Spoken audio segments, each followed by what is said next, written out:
illallah, ma fi kalbi gayrullah. Nur-i Muhammed sallallahu, la ilahe illallah. Bu benden bir davet, nefse ikamet, hem de tek çare. Bu hayat imtihan, şeytandan intikam, sayısız iltifat.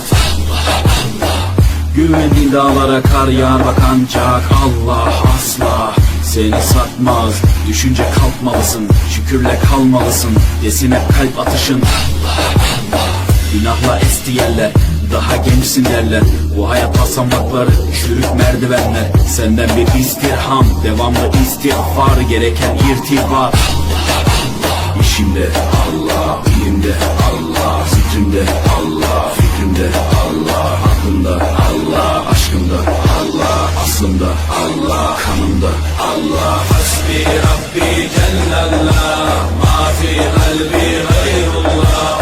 Nur-i Muhammed sallallahu.